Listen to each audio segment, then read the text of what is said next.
2020년 9월 23일 오늘의 이슈를 살펴보는 이슈체크입니다. 정의기억연대와 윤미향 더불어민주당 의원의 국고보조금 유용 의혹 등 여러 논란 속에 검찰이 지난 14일 윤 의원을 기소했습니다. 그리고 다음 달 26일 윤 의원의 첫 공판 준비 기일이 열리는데요. 이슈체크에서 정 의원과 관련한 윤 의원의 여러 의혹들에 대해 살펴보겠습니다. 자세한 내용 김아련 기자와 함께합니다. 네, 안녕하세요. 김아련입니다. 네, 지난 4개월간 정 의원을 둘러싼 회계 부정 논란이 이어져 왔었죠. 네, 일본군 위안부 문제 해결의 상징과도 같은 정 의원의 회계 부정 논란이 불거져 왔습니다. 그러나 공익법인으로 설립된 것이 아니기 때문에 공익법인법을 적용해 처벌할 수 없다는 점과 다른 사업에도 기부금을 사용할 수 있다는 점 등 현행법상 처벌 규정이 없어 불기소 처분이 내려졌는데요. 이에 대해 정 의원대는 입장문을 통해 회계 부정이 아닌 게 증명됐다고 강조했습니다. 네, 그렇군요. 그런데 얼마 전 검찰이 또다시 윤 의원을 기소했다고요.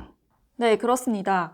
검찰은 지난 14일 윤 의원을 보조금 관리에 관한 법률 위반, 업무상 횡령, 준사기 등 총 8개 혐의를 적용해 불구속 기소했습니다. 이 중 준사기 혐의는 윤 의원이 중증 치매를 앓던 길원욱 할머니의 심신장애를 이용해 2017년 11월부터 2020년 1월까지 여성인권상 상금 1억 원 중 5천만 원을 정의기억재단에 기부하게 하는 등 총 9회에 걸쳐 7,920만 원을 기부 및 증여하게 했다는 내용입니다. 네, 검찰에 따르면 길할머니가 기부 당시 치매로 인한 심신미약 상태였다는 건가요? 네, 지난 16일 검찰 관계자에 따르면 확보한 길할머니의 진료 기록과 정신의학 전문가들의 의견 결과 등을 토대로 길할머니가 기부 및 증여 당시 치매로 인한 심신미약 상태였다고 판단했다고 밝혔습니다. 그러면서 수사팀 소속 검사가 인천에 거주하는 길할머니를 직접 방문해 면담하기도 했다고 전했습니다.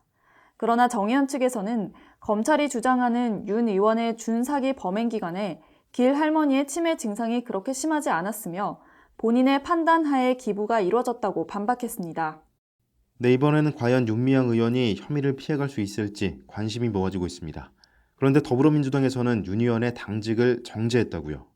네, 그렇습니다. 더불어민주당은 지난 16일 후원금 유용 등 혐의로 기소된 윤미향 의원의 당직과 당원권을 정지했습니다.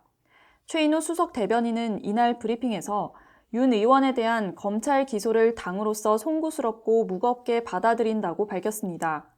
이어 정부는 시민단체의 국가 보조금 사용에 대해 투명성을 높이는 대책을 마련해달라고 당부했습니다. 네, 아무래도 기부와 관련된 단체이기 때문에 윤리적인 도덕성 문제가 빠질 수 없습니다. 여론의 반응은 어떻습니까?